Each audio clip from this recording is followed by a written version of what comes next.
Hello and welcome back, listeners. This is the orientation video for Long Walk Talks Lost. I'm Chief Engineer David Hensley, owner and creative director of Long Walk Productions, and I'm joined today by my head researcher, Cara Hayes, and our staff quantum physicist, the late Robert Bradford. What? Well, the quantum physicist just got shot in the episode before the one we're doing. But he's about to get shot in the episode that we're about to watch. Time travel, man. What? And if you haven't figured out already, well, you should. If you clicked on this podcast, you should know what you're in for. But this is the continuation of our Lost 20-year retrospective. Now at the end of Season 5, we're going to be talking about the last 3 episodes, Follow the Leader, and whatever the next one is. Parts 1 and 2. The Incident. The Incident. How did I forget that? The Incident, parts 1 and 2. But before we get into that, we have a themed drink this week. Robert, tell us about it, please. Well, the finale is basically, at least in the 1977 plotline, one giant build-up to the detonation of a nuclear device. So I decided we should all have Manhattans as a reference to the Manhattan Project for those of you who didn't see Oppenheimer or, know that one thing about American history. So David and I just had kind of your standard rye and vermouth Manhattans. David, because Kara's not a fan of the darker liquors, she had a white Manhattan, which is vodka and vermouth. And my wife, who was with us, I made just a virgin Manhattan, which I don't think I've announced this on the podcast, but my wife is actually expecting a baby this coming July. So a lot of the cocktails we've been doing recently, I've modified to have non-alcoholic variants for her. So apparently there's one just with combinations of cherry, cranberry, orange, and lemon juice to produce a virgin Manhattan. That actually sounds pretty good. Well, congratulations to you and Gina. And July birthdays are better than regular birthdays. No, January birthdays are the best, excuse me. But also, don't let that baby around any electromagnetism. If we've learned anything from this show. We're definitely going to try to avoid shooting anybody during her pregnancy just because that's how you accidentally kill your own time-traveling child. Yeah. Also, don't give it daddy issues. I'm probably going to end up doing that. Just not in the same ways. Forge your own path. Yes, there we go. There's a lot to unpack there. All right, let's dive into episode 515, Follow the Leader. And we're looping back on time once again because this episode starts where the last one ended with Daniel getting shot once again, this time from Jack and Kate's perspective. It's not really done directly, but they have a nice bit where, because I'm watching it and I'm like, where does Eloise come from? Does she appear out of the jungle? Because they don't react until they hear the gunshot. But in one bit, you can see that she basically steps out from behind a tent that was blocking her and Jack and Kate's line of vision, so they actually don't realize Faraday's in danger until she shoots him and then steps forward. So it's a nice little bit of camera continuity there.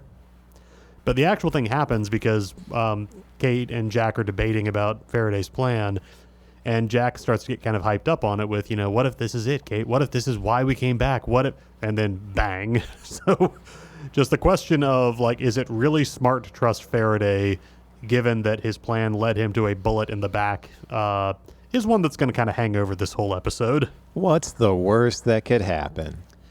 Another nice touch is having Richard Alpert be mixed into both the 1977 and the 2007 plot lines means that I don't think they do this every time, but a lot of the cuts back and forth involve us jumping to what Richard's doing in either one of them. And he's doing something that I figure you would have to be kind of an ageless immortal to really have the patience for. He's building a ship in the bottle on the beach in 2007. When I think Locke and Ben arrive at the camp with Sun. Yep, and when Locke returns, Richard has a line to him about, there's something different about you. And now that Cara has seen the episode, chalk that up to another instance of foreshadowing that this is not the real John Locke. We're going to have a lot of fun with this when we get to the end of the episode, Cara. I hope you understand that. That's fine. I believe Locke also replies something like, Richard, it's been a long time, which... it's been 3 years since Richard saw John Locke, but we also know the Man in Black met Richard before as well, and they may not have seen each other in a long while since. So a lot of his loaded double meaning words. We find out more about that in season 6. What's also weird is that Sun spends most of this episode just basically asking, who is that? What's going on? Who's this person? And you just kind of it's easy to forget how out of the loop some of the 815 survivors have been. She's never met or even seen Richard Alpert. And when somebody mentions Jacob, she's like, oh, who's that? Because she's never heard that name before in any context. Which, wow. Yunjin Kim does not get a lot to do in these last few episodes, which is sad given what an interesting position she started out this season in. But, it's also just like we, the audience, have this whole picture, but we still think, oh, there's a mystery. We don't know. Well, the characters in the show are just as confused and even less informed than we are. So take comfort in that. And I'd love to be able to say that Yunjin Kim is going to get more to do later, but if I'm remembering season 6 correctly, she really won't, and that's tragic. But it was around this time that I wrote down, man, people really love barging into others' camps. We've seen it several times now. John, Fake Locke and Ben, Flock, as he's come to be known over the years, Flock and Ben barge into the camp to see Richard. Later, Ilana and Bram barge into a camp to see... they show up to see Richard towards the end. In the previous episode, Daniel just barged right into the 1977 camp. Flock also did that real John Locke actually did that back in the 1950s timeline when he went to meet Richard about how to get off the island. So it's really kind of a running gag at this point in the season that the others have scouts that work maybe like 40% of the time, if that. They really need some kind of, security system. Well, the security system, in at least one case, is the one who barged into their camp. Yep. Not that. We talked about that after the reveal. I don't know if that's actually officially confirmed until season 6, but I feel like there's just so much evidence pointing towards it that I don't think it's a spoiler to Cara or to Gina when we just kind of talked about that. Sun shows Richard when she finds out that Richard has been with the others for a very long time, she shows him the picture of the 1977 Dharma initiation and asks if he remembers any of those people. And Richard says, I do remember them because I watched them all die, which is the first of several what lines. Even if in this case that doesn't really seem to line up with how we see the events of the incident go down, but it's I guess he can just mean it like they went off to do a thing that I was pretty sure would get them killed, and as far as I know, it got them all killed. Yeah, even though to his memory, does Richard ever see them in the 2004 section? I know he meets Locke, but does he ever see Jack and Kate? And yeah, let's see. He's with the others. We meet Juliet, and then he's with them when they're on the move. I know he's in New Otherton for at least part of the back half of season 3, so maybe he crossed paths with them. Yeah, I'm not sure. Yeah. Once again, time gets a little kerfluffly. But anyway, Locke finally gets to don his classic attire. After spending all season in the suit that he was buried in, quote unquote, he gets to put on the brown t-shirt and cargo pants and hiking boots that he has become so well known for. Of course, I guess when you can just reconfigure your shape to look like anything you want, changing clothes is easy. Well, we eventually, given what we know about him, he does seem that he's largely stuck in the outfit that the person died in. Like, he appeared as Yemi wearing the priest attire, and I think Alex is wearing, like, the outfit she's wearing when she gets shot. That he's just sort of, he's mode locked in that a little bit, but I guess... Locked? Ha. Mode lock would also be another good name for him. But yeah, so he can physically change his clothes, but his default is just whatever they were wearing when they became a corpse on the island. Well, I want to know where the change of clothes came from, because have the others been hanging on to Locke's book bag for the last 3 years? He was their leader when he disappeared. I guess they kind of felt like, he'll probably want this when he gets back. Whenever he gets back. So back in 1977, while discussing their plan, Jack reveals that, he believes Faraday is right, that if they detonate the bomb and they destroy the electromagnetic radiation, the plane crash will never happen. Everyone will land in LA and be happy, having never met each other, happy and safe. And Kate picks a really, really weird time, like while they're in other captivity, to get sentimental about that. Like, we had some good times too, right? I actually really like the exchange where she says, like, Jack says, like, all the misery we went through would just be wiped away, and Kate looks at him and goes, "It wasn't all misery." And he looks back at her and goes, "Enough of it was," which is heavy. And, you know, obviously anybody listening to these episodes past and this episode going forward is going to realize none of us are particularly invested in Jack and Kate as a couple. And I'm sad because I imagine a world where I viewed them as some kind of like, oh, tragic, doomed romance. This would actually all be very powerful and affecting. And, you know, we have that with Sawyer and Juliet, and like in the way that they wrestle with what it would mean to go along with this plan. But yeah, Jack and Kate, we all kind of roll our eyes a little bit. Come on, Jack. Don't you remember when I'd get sad and then get horny when we'd have sex, and then I'd be a bitch to you for a while, but eventually I'd get sad again and horny again? Kate, in arguing about the undo the 815 crash, does not bring up that, you know, when she landed in L.A., she was going to be, you know, put on trial for murder. Like, she was being flown back to the U.S. in the custody of a U.S. Marshal. And I want to give her credit for being so big picture and not just like, oh, but what about me? But it's also possible she's just dumb and doesn't think about that. Or, you know, maybe by this point she's like, Jesus, let's try something different. So I was right there with all of us kind of like rolling our eyes and, Kate, come on. But I'm going to do a little devil's advocating here. Oh. And say that I really like how the writers are positioning her, because Jack is kind of... I've talked about how this whole season is Jack sort of speed running the John Locke journey, and now he's at the point where he's become convinced that this thing that sounds completely irrational and crazy when you say it out loud is actually his destiny and his purpose.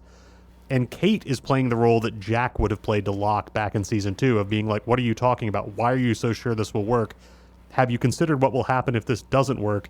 And Jack's only response is just kind of, well, I'm sure I'm meant to do this. Just the screw you, I have a purpose phase of following Locke's footsteps, which is a very nice piece of like showing where the characters have come in the time since season 1. We also back in 70s, no, we're still in 77. That's not a time jump. Pierre Chang catches up with Miles, Hurley, and somebody else with them at that point. Jen, there we go, who are trying to figure out what to do now that Sawyer and Juliet have been captured by Rosinski and they don't know where Jack and Kate are. Chang, who got told by... every time I say Chang, I'm going to think of Community. Faraday told him that Miles was his son, and so Chang tracks them down and asks if they're from the future. And we get one of my favorite comedy bits in the entire show where Hurley tries to insist that they aren't. And Chang just asks him 3 questions. What year were you born? And when Hurley picks a random number, I think 1931. Yeah. So you're 46 years old. Yes. Yes, I am. And then Chang goes, okay, so you fought in the Korean War. Pause from Hurley. There's no such thing. And Chang finally goes, who's the president of the United States? Beat. Okay, dude, we're from the future. Sorry. Just pitch perfect delivery from both Jorge Garcia and Francois Chow on that. I understand that Hurley probably wasn't the best student in school, but how could you not know about the Korean War? I mean, you know, in some places, the public education system is not that great, because I was in the same boat, because throughout high school, no, we never got past World War II. And so I didn't know about Korea until I went to college. I guess you could say if you don't watch MASH, there's not really a lot of pop culture stuff that really locks the Korean War into kind of the American consciousness, because it doesn't have the sort of epic good versus evilness of World War II, and it doesn't have the countercultural 60s significance that Vietnam did. It was just... I totally thought it was the Vietnam War. What, MASH? Yeah. I mean, it's clearly symbolizing the Vietnam War based on the time it was made, but technically it's set in Korea. All 11 years of the 3-year Korean War. Yeah, so it really is like the middle sibling of wars. Yeah. Mm-hmm. So once they all admit that they're from the future and they admit that Faraday's trying to change things, I think it's Chang who says, well, let's hope he knows what he's doing, talking about Faraday. And we get a cut to Faraday's corpse being covered in the camp of the others. So, you impish editors, you. As they're walking, because I think at this point Locke has announced that he wants to go see Jacob and that they're all going to go together. And so Richard's leading them along. They pass the spot where the Beechcraft is, and Locke sends Richard to go treat the Locke who's just been time displaced, which is a nice closing of the loop, because it's not just you're doing this because that's what happened earlier. It's also fake Locke making sure that Locke goes off the island specifically knowing that he's going to have to die, because that's the way Flock gets, the corpse he can ride around in. So it's not just him, we've got to follow the same steps of the dance from earlier. It's, I need to make sure this works out for me. So is that maybe a hint that you can change the outcome? Like if he hadn't, maybe Locke wouldn't have left? That is a great question. If they had just walked right on past that without Locke stopping it, would John Locke have bled out on this time go around? Yeah, I think what we are watching the altered version of the timeline, because there has to exist a version of this where Locke still managed to get through this situation and get out of it and end up back, turning the wheel, going off island, time skipping, all of that nonsense, just so that he would die and end up back on the island. So now we're seeing the smoke monster making sure that works out in his favor. And by his, I mean Flock's favor. Time travel. I love that that's just the reason for that would just works. Just time travel. We also get, so young Eloise, who is actually pregnant with the fetus of the man she just shot because time travel, decides that she sees his journal, which also explains how Eloise had this knowledge of the future, because she presumably had Faraday's notes on everything that in his life had happened up to this point. Decides that she wants to try to help them undo the bomb explosion, because that'll mean she won't kill her son. I think one of the other minions that comes along decides he's not sure about this plan, and when he starts to raise his gun, Saeed reappears and shoots him. Yay, Saeed! The first time we've seen him since he put a bullet in wee baby Ben. Well, he actually steps up to save Kate, because Kate is determined to turn around and walk out on this entire scenario. That's what it is. And the others are not willing to let her walk away after all of this. So Saeed has to step in and prevent them from killing her. Yeah, and so he actually makes an interesting point from his perspective when they talk about changing the past and undoing everything, because from his perspective, he's already murdered Ben Linus, so the future has changed, but they haven't, been prevented from, or they haven't been wiped away because, Ben played a role in them getting there. And actually, the 12-year-old boy you shot, we got him medical attention in time to save him. And Saeed looks so hurt by that. It's just well, wouldn't you out of be? Context. Why did you do that is his specific response. But yeah, Kate, again, we all kind of a little bit, but her point that if you are wrong about this, everybody on the island is going to die. Again, extremely valid point, and Jack's only response is to finally drop the John Locke catchphrase, "This is our destiny."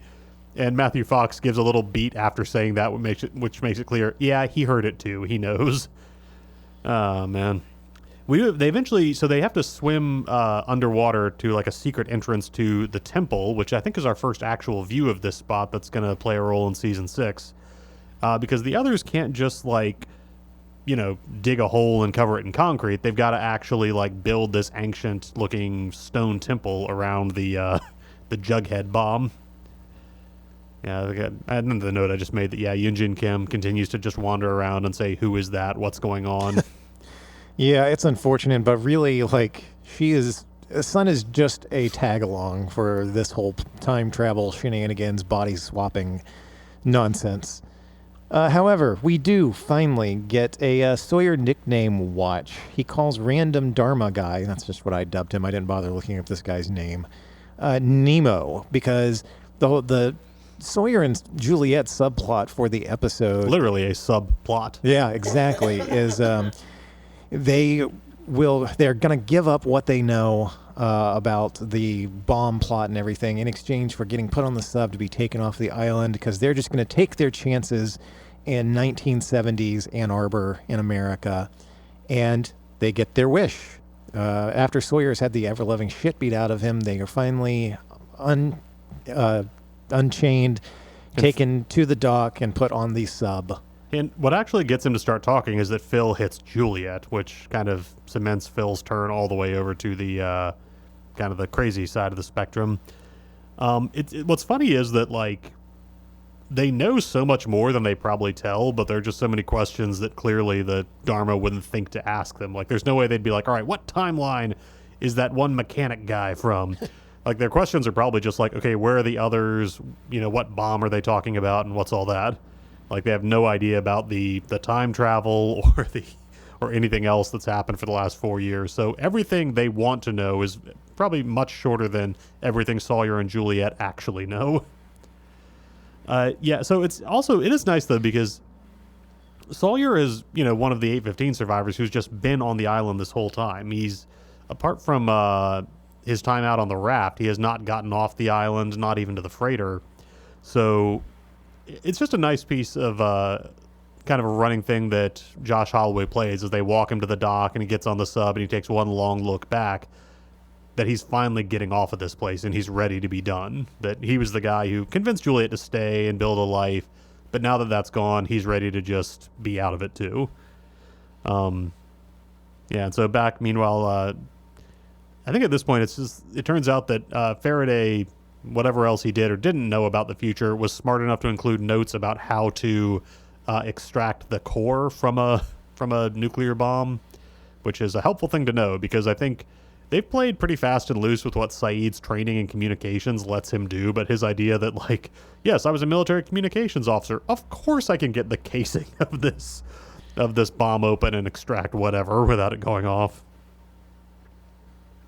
Yeah, and that was just my note about the others and their melodramatic architecture. Yes, and then you've also got a note about one of the great lines of the episode here. Oh, that's right, yeah, because Ben has just been sort of following along with Locke per the instructions of his ghost daughter, and I forget what leads up to this, but he finally asks, why are we going to see Jacob? And Locke says, so I can kill him. Another Dun-dum. Which actually, as we'll find out, is not entirely correct about what he's planning to do, but it's just kind of steering Ben in the direction of what's going to eventually happen. Yeah, Flock is playing a long game here.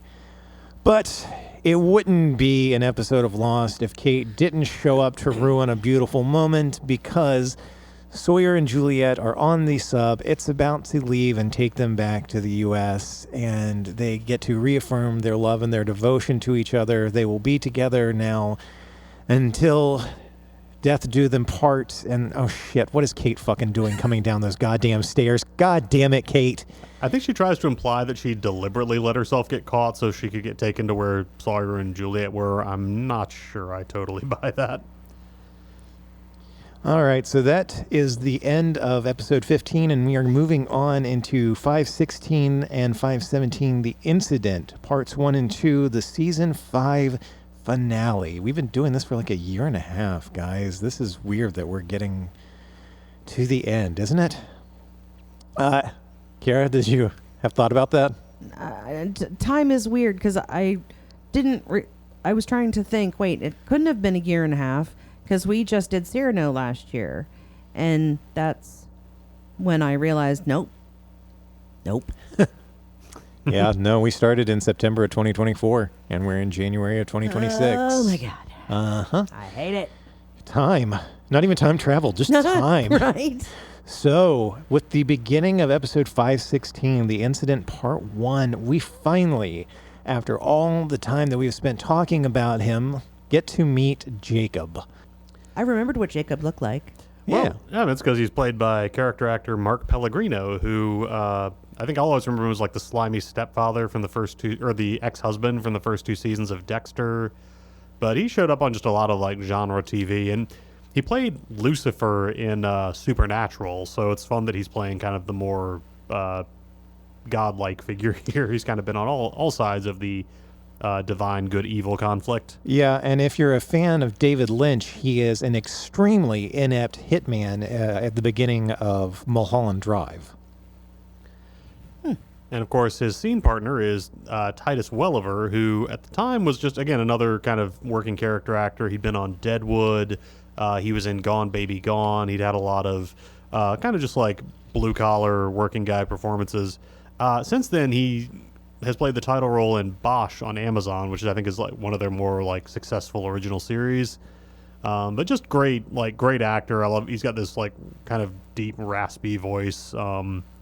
Yeah, like I said, anytime I see a cast member from Deadwood on Lost, whether it's anybody from Cassidy to I think what's his name, Lennon character that we'll see in season 6, I just get a little lift.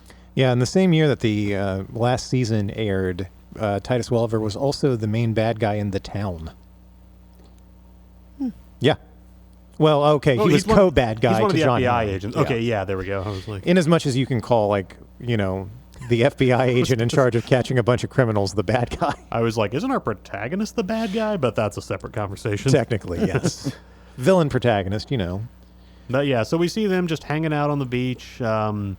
Jacob's, catching fish in the ocean, making cloth, just living his kind of rustic life. And we see them have a somewhat polite conversation as they watch the ship that will eventually be the Black Rock on the island. So we know it's chock full of slaves and dynamite. And the man in black I was going to say we'll eventually find out he's named that, but he's not named anything. That's why we just call him the man in black. Suggests that they're not the first people to come to the island. They've come there because Jacobs brought them there. And it's going to be the same cycle of them fighting, them killing each other, and then more people coming. That it's always the same way. And Jacob replies, "It only ends once. Everything before that is just progress." Which is a lovely little line that I like. And just, for a show that's very much about people trapped in cycles of daddy issues and emotional baggage and revenge and heartbreak and all that. The idea that ultimately this is a show about finding your way clear of that if you fight hard enough is kind of uplifting. This conversation also ends with the man in black dropping the line that one day he's going to find his loophole so he can kill Jacob. And then says something like, it was nice talking to you, my friend, and walks away. Yeah. I'm going to kill you, but it was nice talking to you. And so it's important to be polite. Yeah, just punch clock antagonism. We finally get to see Lapidus again, who's being brought over from the Hydra Island to the main island with Alana, Brahm, and their giant box o' mystery. And when Brahm asks why they've even brought Lapidus, Alana suggests that one of them I think mentions that he might be a candidate, which is the first time we've heard that specific term, although I think we've used it on the podcast a lot. Yeah, we have. And Brahm specifically says, this guy isn't even a candidate. Oh, there it is, yeah. Props to Jeff Fahey. He gets to spend the whole trip just laid out on that little outrigger, hands across his chest, eyes closed, sleeping peacefully. Good for him. I think they indicate that he's been faking unconsciousness for a little bit just to hear what they're talking about, but I think it also could just be he didn't want to row. I mean, which, fair. Again, the guy landed a plane. He's put in his work for the week. Back in 1977, I think Richard asks Jack about John Locke, because from Richard's perspective, Locke is still that guy who walked into their camp in the 50s, and then Richard went off the island, saw Locke when he was born, saw Locke when he was a kid, and I think saw him when he was in high school as well, that he's been monitoring him, and that he doesn't think there's anything particularly special about Locke. And an interesting thing in this conversation, which even though from Jack's perspective, Locke is dead, and he does not know that there's a John Locke walking around in 2007, but he uses the phrase, I know Locke, that he talks about knowing him in the present tense, which is technically correct for where they are in 1977, but also maybe, I don't know, that his idea that if anybody really could come back from that coffin I saw him in, it'd be this guy. And it kind of touchingly says, I wouldn't bet against him, I think, just encouraging Richard to believe in Locke. Even if 2007 Richard probably should not have taken that advice. Absolutely not.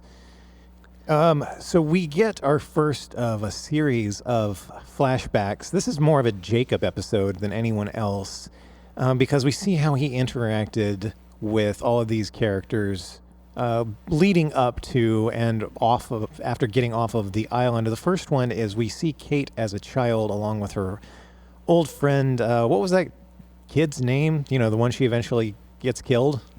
Tom? Tom, yes. We see Kate and Tom as children attempting to steal a lunchbox from a little gas station, country store type place. And even as a child, Kate was terrible at crime. I wrote that note and then I went, most children are going to be terrible at crime. She just never got any fucking better at it.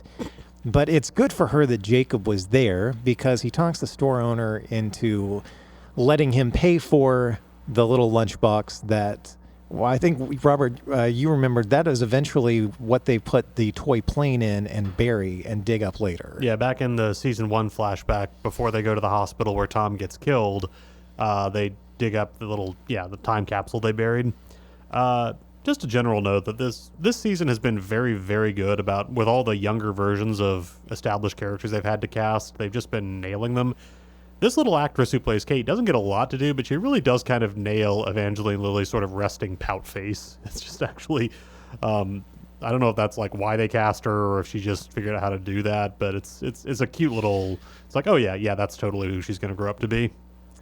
Well, I can't remember which character it is. Maybe you can remind me, but somebody mentions that it's 2 hours to get to the Swan from where they are. I think it's Jack talking to Kate and Saeed, which is convenient because that's how many hours of television we have left in this season.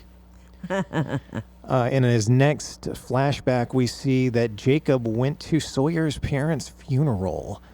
So we get to see little baby Sawyer, and Jacob gets to give Sawyer the pen that he's using to write his Dear Mr. Sawyer letter.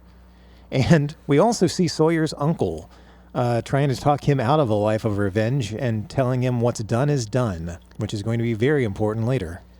What's interesting about this, and I wasn't sure when to bring this up, but just sort of, I love the ambiguity of the role that Richard has played in these people's lives. That Jacob has played in people's lives.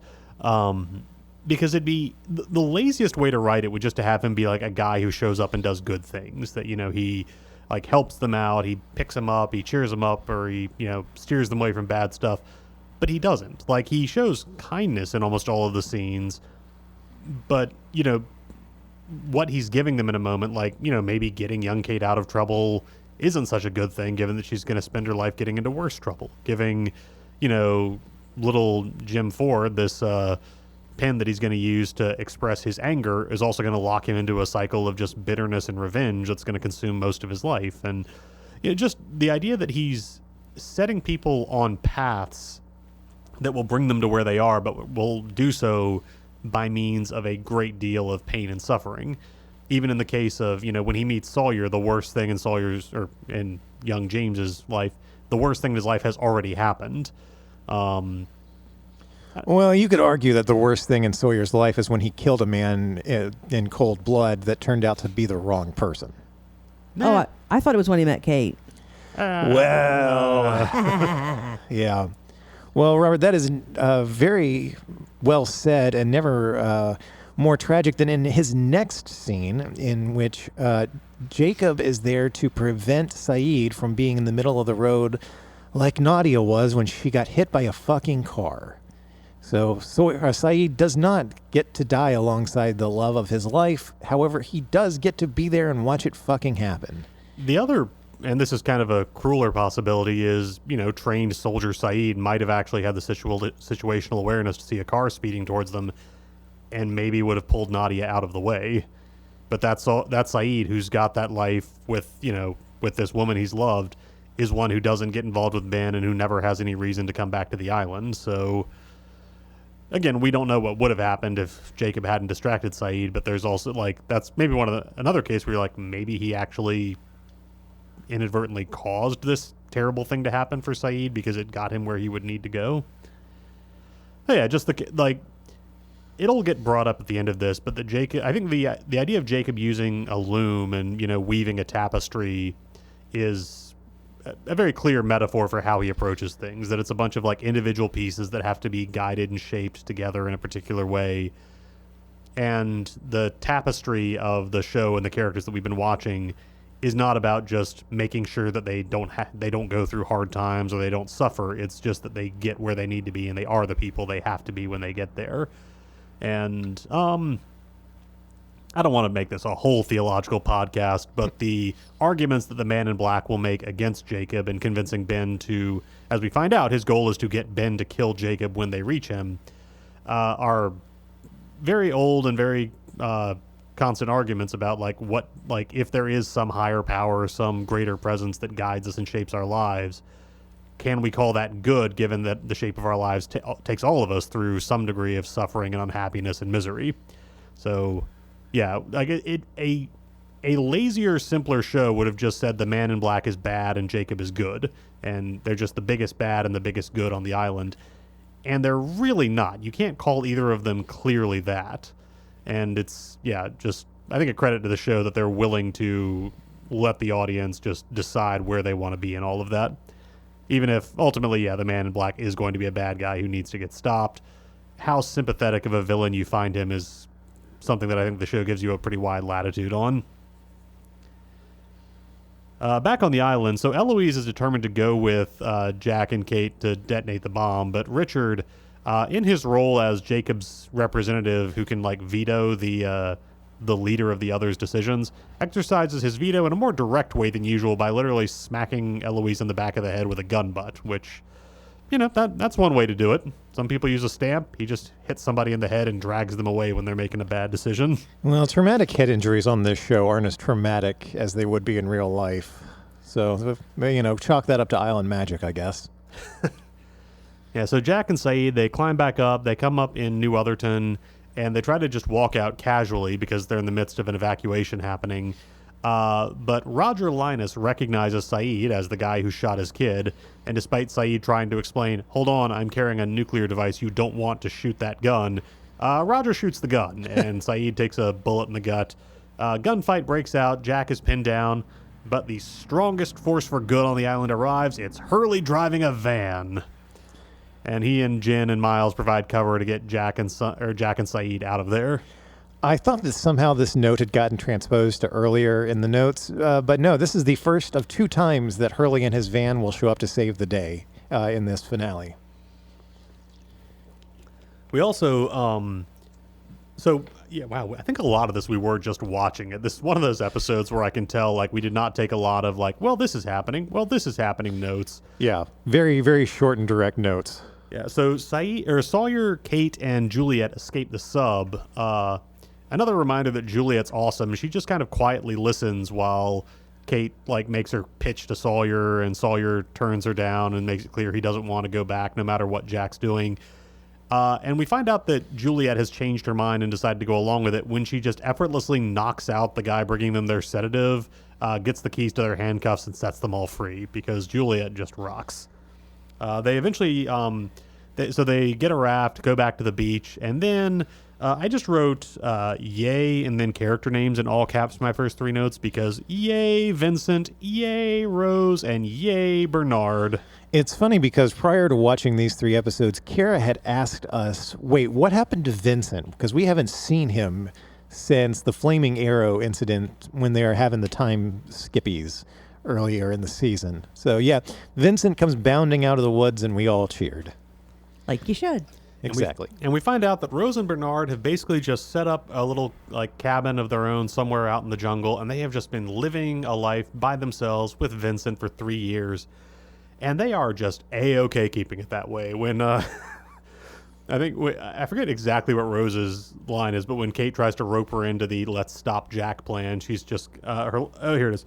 It's always something with you people that it's oh great, yeah, more drama. And when the argument gets made, well, if he succeeds, he'll set off a bomb that could kill you. Rose and Bernard are just it doesn't matter as long as we're together when it happens, because again, they're beautiful and their love is wonderful, and they're some of the smartest people on the show. Yeah, out of all of the couples on the show, Sun and Jin, Jack and Kate, Sawyer and Juliet, Rose and Bernard are the real power couple of this whole show. So they are trying to get. I guess I should be more specific with a cast this size. Jack, Kate, Hurley, and Jen are trying to get Saeed, who has been shot, away from Dharmaville and to safety so that Saeed can rig the bomb to blow up. And they are stopped in the road by none other than Juliet and Sawyer and Kate. And while discussing the whole time travel, setting off a nuke shenanigans plan, Jack says to Jen, I think I found a way to get you back to your wife. And he's not technically wrong. What they do does kind of reunite Jen and Sun, just not in the way that Jack thinks it's going to. But checking in with Jacob once again, we see him going to visit Ilana in what I assume to be a Russian hospital. The subtitles said people were speaking Russian. This is the first time we've seen him visit a non-main cast member. Up to this point, it's all been like main characters. So it's a little weird that she is included in this. Especially if you remember season 6, like they're clearly setting Ilana up to be a kind of similar to Abaddon, like, ooh, who's this person? Mysterious. They know more than they seem. And season 6 has a very definitive point where the writers are just like, yeah, no, actually, this character doesn't matter, which is just weird. I don't know when they decided that, but yeah, watching this, you really expect, like, okay, she's going to have a huge presence in what happens in the show's endgame. No, she won't. Yeah, and spoilers because it'll color the way that we look at Ilana when we get into season 6. The original plan here was that Ilana was going to be Jacob's daughter. That he'd actually, yeah. Oh, Cara, had you heard that plan? Yeah. It's ultimately, I go ahead and just throw it out there because ultimately it is inconsequential to the plot of the show. But it's going to be interesting for me personally, and I don't know if either of you will feel the same way. Watching season 6 again, knowing that was the original plan, because watching these past few episodes, it feels like, yeah, wow, they are really trying to build up to that. Her and Bram know about candidates. They know about the island. They know Jacob. He went and visited her. Clearly, she's going to be important. Yeah, that there seem to be there's like an A squad of others who are really directly plugged into Jacob's plans, unlike Ben and his crew, who like get lists and notes every now and then, but don't really know the big picture. But yeah, that's not gonna matter that much. We do get a nice callback when they reach Flock and his flock reach the old 815 camp on the beach, and he tells everybody to take a few minutes before they make their last push to Jacob. Sun, clearly thinking about her own daughter off the island, goes to the crib that Aaron used to sleep in, and when she picks it up, Charlie's drive shaft ring falls out of the blanket from where he left it all the way back at the end of season 3, meaning for Claire to find it, but she never did, which is just, I don't know what it necessarily signifies, except maybe just that, a couple that just had this miscommunication, this missed opportunity. Of course, that's going to be something that ties into Jen and Sun's whole thing. Yep. Well, in the next Jacob flashback, we see him at Jen and Sun's wedding, where he blesses them and, according to Jen, speaks very excellent Korean. According to the online Korean community, he does not speak excellent Korean. Yeah, Mark Pellegrino has to speak Russian to Ilana and Korean to Jen and Sun. And I got to think that they just decided to have that joke, especially because Daniel Day Kim is the one who says it, who notoriously did not speak fluent Korean when he was cast in season 1 as a guy who only speaks Korean. So to have him be like, wow, that guy's good at this language, feels like a little bit of a wink from the writers. We find out, we also see when Jacob visits Jack, and it's after Jack is just coming out of a surgery, where we see the event that he described to Kate way back in season 1, where he was trying to help a girl who had been injured. He accidentally ripped open like a nerve cluster and was terrified that he'd accidentally paralyzed her. And as he told Kate, he decided he was just going to let the fear in and let it do its thing for 5 seconds. And after he counted to 5, he was just going to do what he needed to. And we see that happen. And in fact, it's his father who's in the room watching him, because we find out this is like Jack's first major surgery. His dad tells him, you need to count to 5 before you do this. And afterwards, Jack is yelling at him because he feels like that undermined him, made it look like his dad was just, he'd only got this position because his dad was a chief of surgery. And just, again, we're seeing the very long cycle, or the latest entry of a very long cycle of Jack and the daddiest of daddy issues. And in some ways you could see that as a retcon, just the idea of the writers going back and being like, yeah, this thing actually happened differently than we told you it happened sooner. But the idea that Jack would, like, years later share this experience, again, just after he found his father's corpse and was taking him home to bury it, and choose to tell this story in a way that not just omits his father, but makes it seem like a triumph of character and will on Jack himself, and not a moment that he hated his dad for, feels very in character. Yeah. And immediately after this, Jack needs a pick-me-up, so he goes to a vending machine to get an Apollo bar, a candy bar. And naturally, because it's Jack, the machine decides to hang on to it, won't let it go. And Jack has a little argument with his father in the hallway after not getting his candy bar. But luckily for him, Jacob is there with 2 of them. So he gives Jack a candy bar. And man, these are starting to sound silly now. It's like, yeah, he was there for formative moments. Jacob was there for formative moments in Kate and Sawyer's life. And also Saeed. And he was just sort of there for Jin and Sun, and he gave Jack a candy bar. I mean, there's also, like, again, this is me coming at it from kind of a theological perspective, but the idea of just like a gentle little act of kindness, like, hey, guy gets 2 candy bars, shares one with Jack. Again, Jack probably never thought about that again, but it might have been like a little moment where it's like, oh, that was nice of that guy to do that for me, and just like a little boost to his emotions at the peak of a very long and difficult relationship. Yeah. So in 1977 on the island, Sawyer talks to Jack to try to talk him out of this whole setting off a nuclear bomb thing. And we find out that Jack is willing to blow up a nuke and rewrite history because of Kate. Because he doesn't want to get his heart broken by her. And in the altered timeline where they never meet and never fall in love, and he never finds out that she gets horny when she's sad, it's worth it to Jack to just completely alter a timeline. Meanwhile, for Juliet, we find out that she is willing to blow up a nuke and rewrite history so that Sawyer won't leave her for Kate. I'll give the more like generous interpretation of this, which is not that like, oh, Jack can't deal with the pain. It's just that I think he views it as he blew the relationship. He screwed up. It's just another thing that he couldn't fix, and now he needs to give himself a second chance to do it right. Because, as Sawyer points out, like, if you want to be with Kate, she's right over there. Go talk to her. Even if your plan works, you're going to be on a plane where she's just some lady you don't know who's going to go to prison when she lands. And Jack just says, well, if it's meant to be, it's meant to be.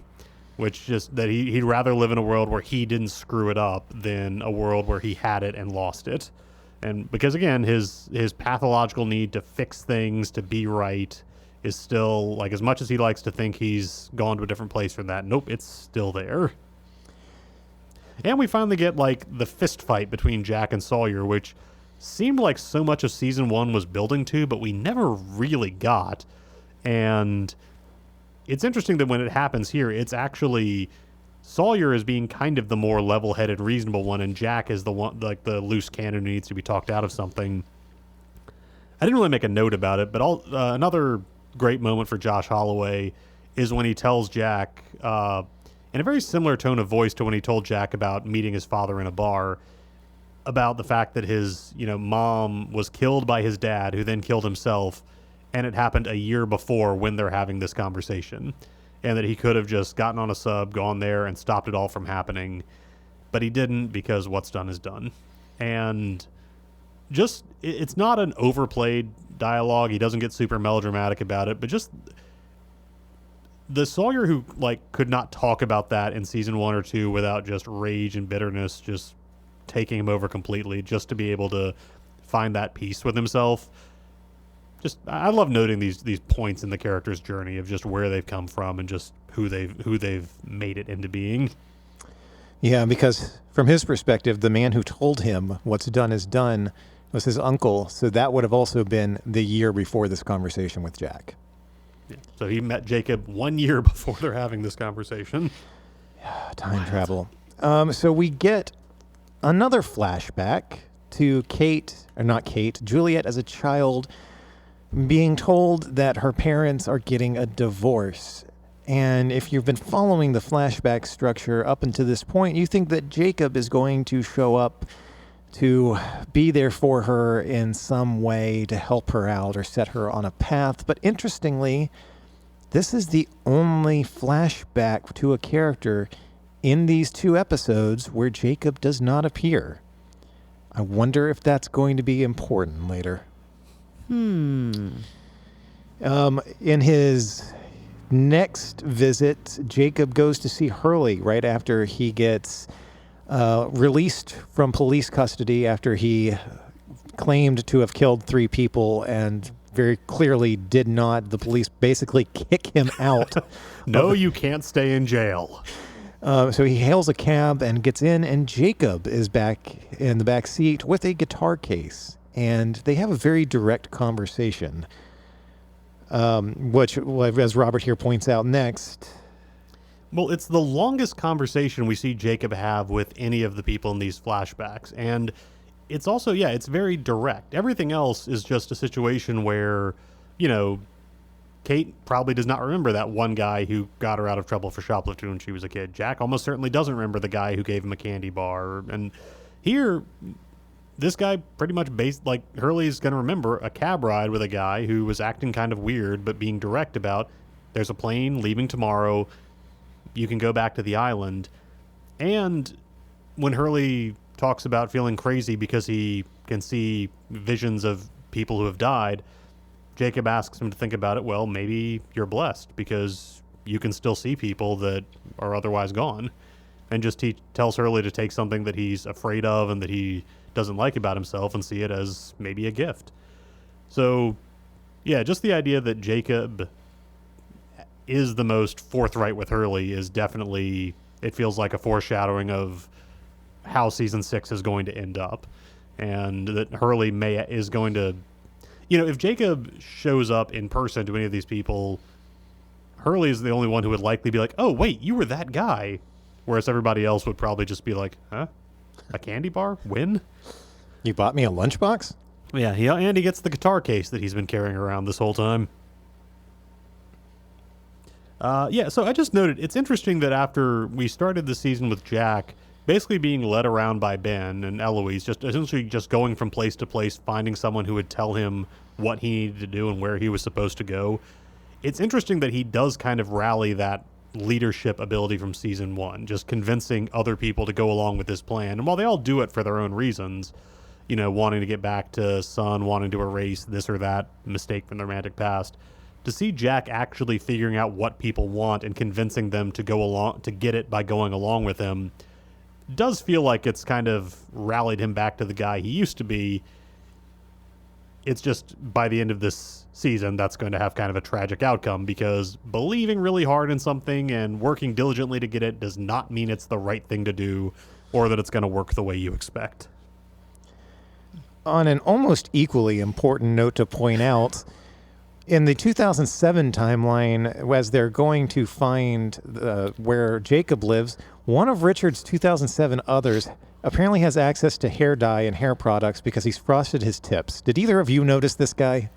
I did not. No. Yes, one of the others that is marching along with Flock and Ben and Son has like spiky hair with frosted tips. And I was like, why the fuck did casting let this guy in? Maybe his hair just grows that way. Special. Maybe. But no, I had to point that out because it took me out of the moment to be like, who's this fucking other? I just like to imagine when they got to the island, he had, his moment, kind of like when Echo finds his brother's body or when Locke stands up on the beach. That moment when a character realizes the island is giving them like a closure or a miracle or something. This guy just got off the sub, touched the top of his head and was like, it's what I've always wanted. And that inspiring music played at the same time. So back in 2000, we see that Jacob was present when Locke was pushed out of the window by his father and broke his spine. And Jacob is the first person to go to Locke and tell him, I'm sorry this happened to you. He also, I think he makes physical contact with all of the, we'll say they're candidates, when he encounters them at various points. With Locke specifically, we see Locke's eyes are closed. He's not moving. He might not even be breathing. And then when Richard touches his shoulder, his eyes open and he gasps. So whether Locke was actually dying and Richard brought him back from that brink, or whether it was just like a reaction to the contact, we don't know. But another case where it's like that may have been a very direct intervention compared to just giving somebody a candy bar. And so when they finally do, in 2007, make it to the statue, what used to be a statue that Jacob lives below,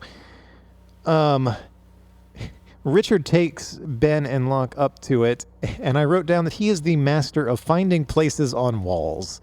Because back in 1977, in order to let Jack and Saeed out from where they were keeping the bomb, he has to find a specific place on the wall that's hollow to bash out with a sledgehammer.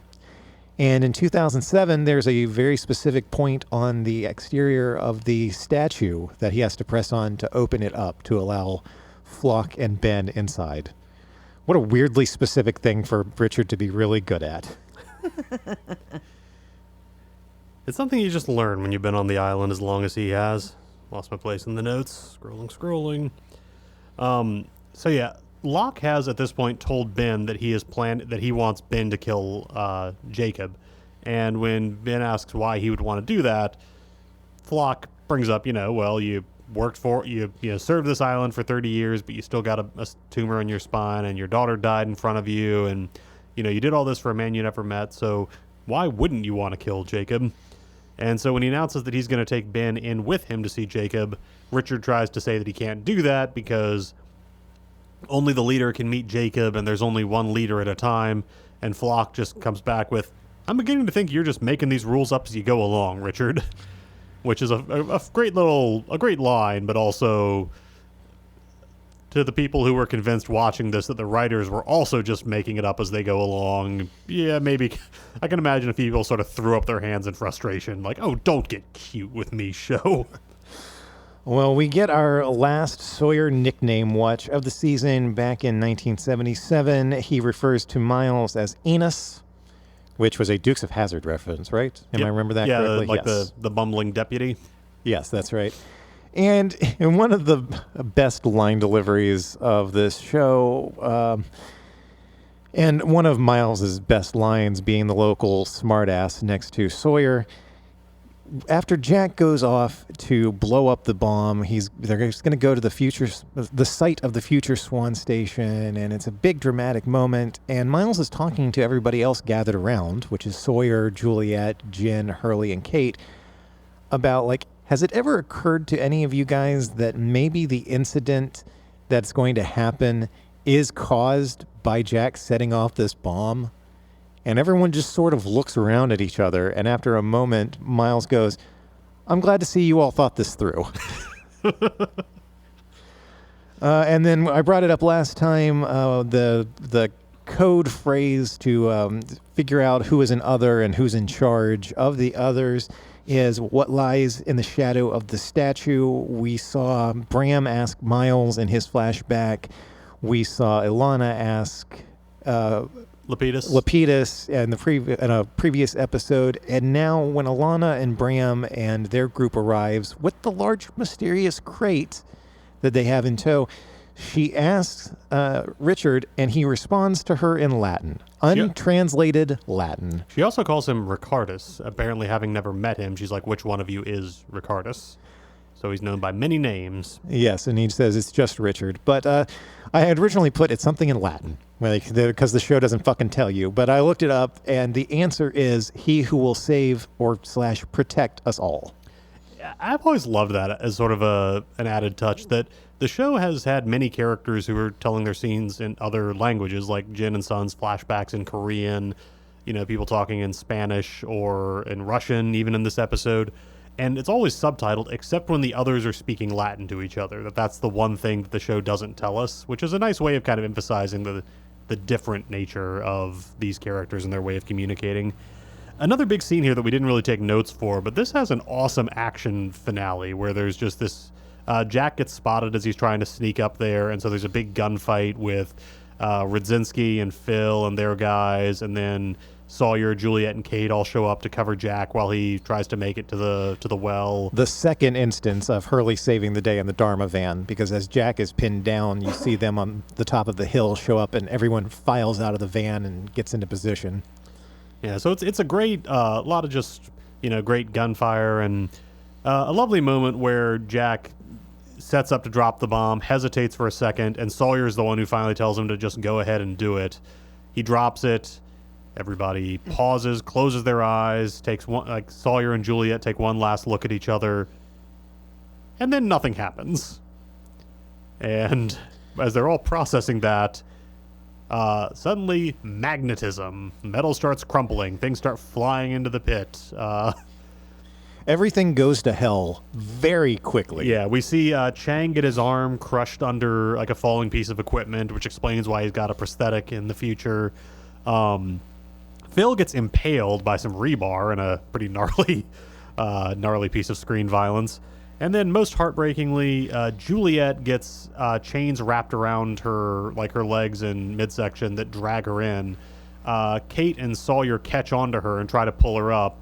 And then she sees, she realizes that like Sawyer is not going to let go of her. He's holding on, but there's something above him that's about to get pulled down and crush him. And I mentioned this back in season 3, the scene where Sawyer and Kate are held at gunpoint by the others, and Sawyer chooses to give up his weapon when Kate's threatened, and Kate's saying, "Don't you let go, just don't let go." And yeah, Sawyer says that to Juliet, just begging. But in one of the moments that for me is up there with Charlie's death as just one of the most heartbreaking and effective character exits, Juliet says, "I love you," and then lets go and lets herself be pulled down rather than let Sawyer be killed trying to save her. And as with all the other characters I put in the notes, by Juliet, you were the GOAT. She was. God.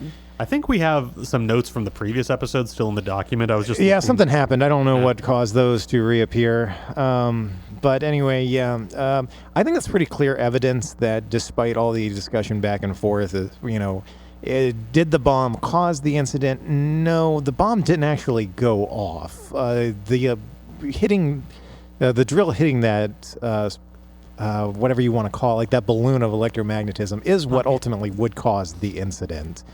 I'm sure setting off a nuke didn't really help, but...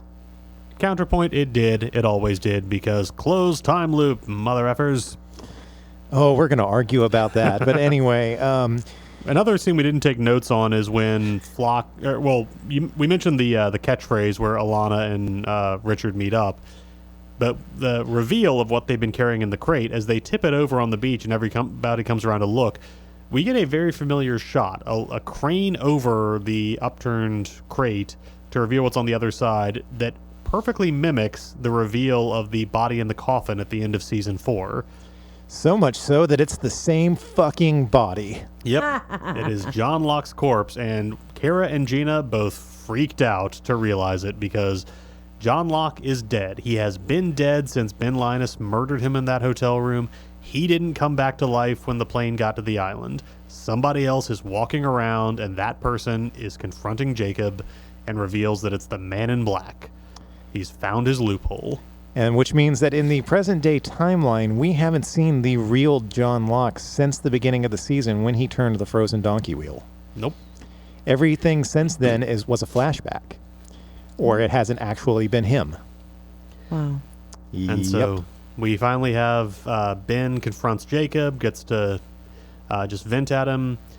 Jacob tries to give... He says the same thing he said to Hurley, which is you have a choice. That's something that he emphasized both to Hurley and to Ben, that they can do what they want to do. Nobody can make them.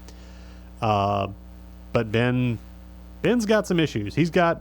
His daddy issues have ascended to God issues, basically, if you see Jacob in that role. Yeah, and Flock planted the seeds for this earlier by reminding all of the horrible things that had happened to Ben while he was in service of the island and to Jacob. He got cancer, his daughter was murdered, he was exiled, all of this stuff. And when they meet Jacob, Ben brings all of these things up to him and says, in all of his time on the island and as leader of the others, he never got to see Jacob, but as the person he thinks is Locke asks, and he gets marched up there like Moses. And it's interesting that for all the horrible stuff, what Ben implies here is that what's really the hardest thing for him to stomach is not just that all the bad stuff happened, it's that he wasn't given an explanation for it, that he didn't get... Jacob never just sat down with him and told him why it was happening, and Locke does get to do that. So it's not you know, I'm mad that my daughter's not still alive. I'm mad that I got cancer. I'm mad. No, I'm mad because you wouldn't give me an explanation, but he was going to get one. That at the end for Ben, it really is about envy for what he sees as the extra specialness of John Locke. And so that might be why when he finally says, "What about me?" to Jacob, Jacob just gives him this long kind of sad look and replies, "What about you?" And just, not the... It's two of the most tragic lines on the show. I mean, honestly, it's up there with, you know, like, well, you know, we have a whole thing going at the bottom of the notes of the most tragic line readings on here. But "What about me? What about you?" is just so well delivered and so fucking tragic. It wasn't exactly the greatest response, Jacob, but it was at least an honest response, I guess. And I think it's, in a way, consistent with Jacob's whole thing that he's not going to try to talk Ben out of doing it. The only argument he makes against it is just to remind Ben that he has the choice. But Ben makes his choice and stabs Jacob multiple times in the chest, and the man in black, having finally found his loophole, kicks Jacob's body into the fire. And I just love that, you know, the show teased all the way back from like the first episode when Locke was playing backgammon and doing his, you know, 2 players, 2 sides. Like, all these hints are there that there's some big conflict on the island between good and between evil. And you'd think that, okay, the show ends when we find out what that is. And no, like, with 1 season still to go, we find out who the big players are, what the big antagonism is, and one of them wins. That the man in black has defeated Jacob, killed him, and we've still got a whole season left to go. Our notes, well, I was going to say they got out of order, but we just sort of stopped taking them because we were all just so intent on watching the finale. But the last note that I took was the show really said, "Oh, you liked it the first time? Good, because we're doing it again with the lock in the coffin reveal." This is the 3rd season in a row where a coffin has been important to the to this season finale. But our last 2 big moments of the finale are right before Locke kicks Jacob into the fire. Jacob says, "They're coming." And then in the 1977 timeline, we see that Juliet somehow miraculously survived falling down that shaft they had been drilling.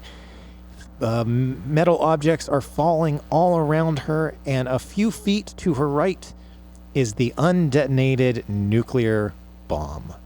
So Juliet, being the fucking goat and convinced of Jack's plan, picks up a rock, rolls over as best as she can, and starts smashing it with the rock while saying, come on, you son of a bitch, come on."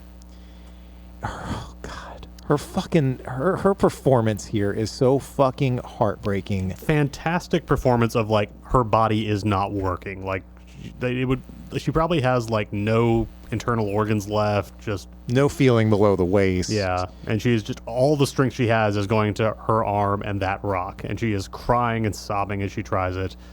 And then we hear an explosion and a flash of white, and we see the words "lost" appear like they always do, but it's black letters on a white background. Yep, the inverse of every other credit screen that we've gotten so far. Man, what a fucking season finale.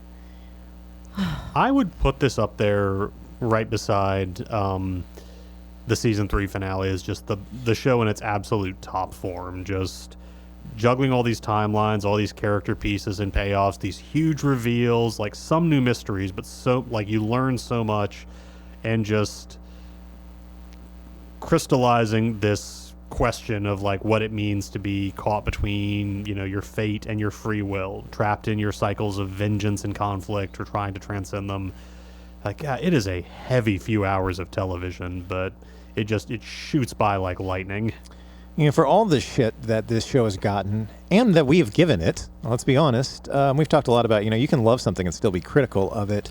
The show, I think, has always nailed the season finale, even as far back as season 1, you know, we're going to get rescued. Jen and Sawyer and Michael are on the raft. Oh, it just got blown up. And, oh, we just blew our way into the hatch. Season 2, it's like, oh, Penny found them and she's going to be coming for them. Season 3, it's not Penny's boat. Season 4, the coffin. Season 5, I think they've all been really solid finales. We're going to see if that holds true for Season 6. It's up there with fucking Game of Thrones as one of the most controversial season finales of all time. I think it works, but it's also been, 16 years since I watched it in its entirety. So we shall see about that. Proposal for a bonus episode at some point. Our favorite series finales and why. I'm down with that. Yeah. So that is season 5. So next week we will drop our recap episode, and I think we said did we say we're combining our recap episode with our Looper episode and just doing it all at the same time? Or are we breaking them up in 2 again? I'm open to that. I don't remember if we talked about it. Yeah, I don't remember if we did, but I'm open to that. Okay, yeah. So because the goat, the goat, the recap episode, it's always pretty short. So yeah. So we'll recap our thoughts on season 5, and then we'll talk about the Rian Johnson movie Looper, all about time travel. And then you will probably listen to an hour of me and Robert arguing about the tenets of time travel. So you have that to look forward to, everybody.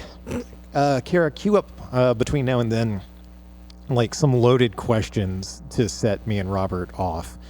I mean, I do that without trying, so... It's true.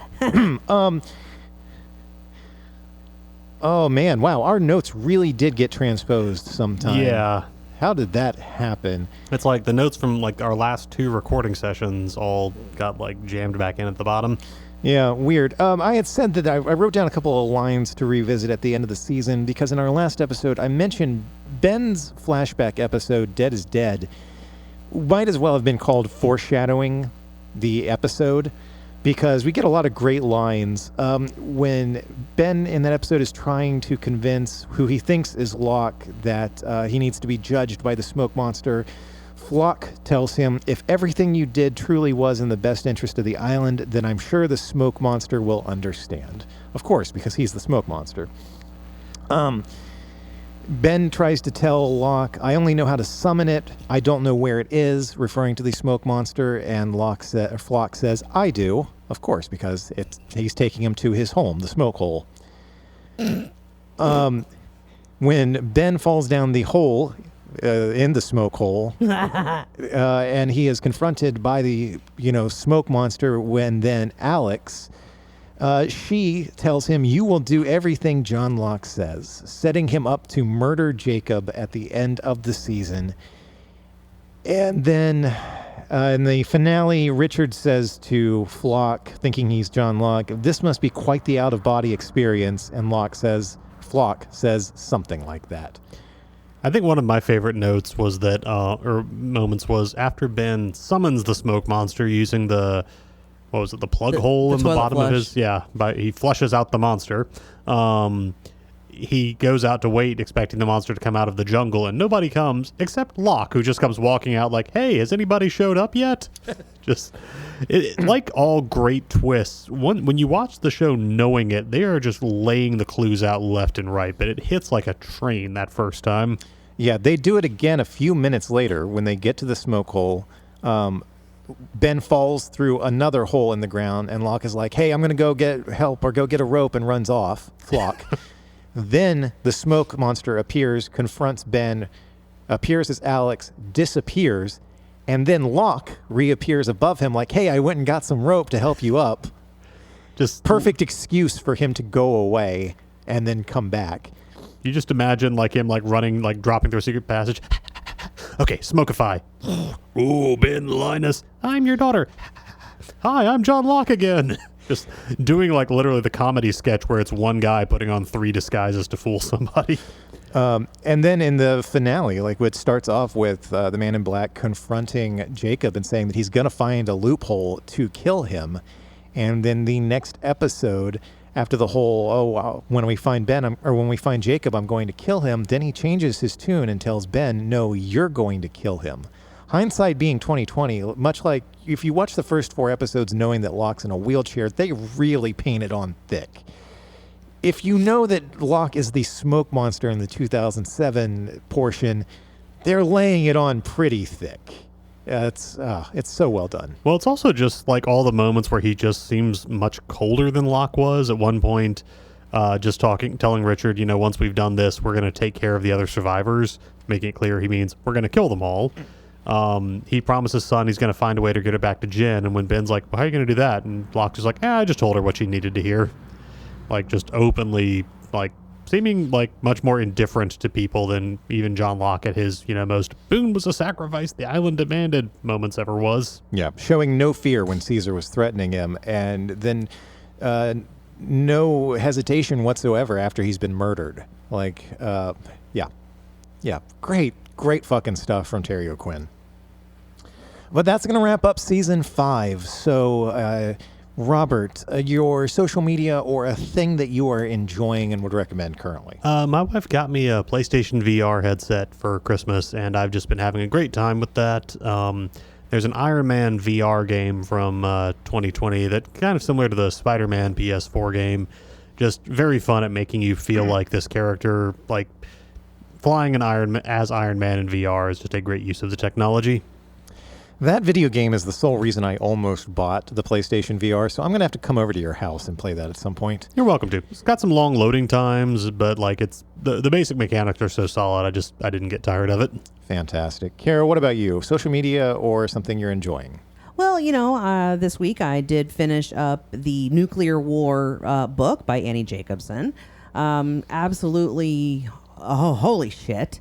I've never had a nonfiction book like really stress me out, like, and keep my butt clenched. Like it was so good. And so I've decided to go to one of her older books about Area 51.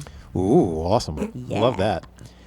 I'm going to do both social media and something I've been enjoying like I usually do because, I canceled Netflix a couple of years ago because it got to be too expensive and I didn't really watch it. But then season 5 of Stranger Things came out, and because of the way they broke it up, you were pretty much, if you wanted to watch them when they came out and not be spoiled by the internet, you had to pay for 2 months of it. Smart and shrewd on Netflix's part, but also your assholes. So I have this month of it now. We finished Stranger Things, and I'm like, all right, well, I have this. I might as well watch some of the other things I haven't been able to watch yet. And one of those was Yellow Jackets, which is about a group of people. It's a show set in 2 different time periods, 1996 and 2021, Gross. About a group of people who get on a plane that crashes in a mysterious area, and we see how things worked out for them in the crash in 1996 and now when they're adults and how that affects them. Everything you said just sounded insufferable. I know. Maybe we should do a podcast about that. That sounds like it might be interesting. Yeah. Do that, do Manifest, do Mayday, everything that has a plane crash. I loved Manifest. I was so pissed when they canceled that. I didn't know what to expect out of it. A lot of people had told me I should watch it over the years. It came out in 2022. The first season did. It feels very much like when I watched the first season of Lost. The whole mystery, things slowly unfolding, except this show's a lot darker because it's on Showtime, so they can get a lot away with swearing and nudity and gore. Are you talking about Yellow Jackets or Manifest? Oh, Yellow Jackets. Sorry. Okay. Yeah. It might be something we should consider. You both have Netflix. Give it a shot. I think you would enjoy it. I finished the first season last night, and I'm looking forward to watching the next 2. Oh, there's 3 seasons total? Yes, and apparently there's going to be a 4th at some point. But anyway, and you can also follow me on social media on Instagram at DB Hensley, or you can follow the podcast at Long Walk Podcasts. If you want to keep up with Long Walk Productions, you can visit us online at longwalk.us to see more of our original work. Or hear past episodes that are no longer streaming. You can follow the YouTube links in the show notes. Thank you very much for listening, and if you enjoy this show, please make sure to leave a rating and a review on whatever platform you're listening on. This episode will only end once. Everything before that is just progress. What's done is done.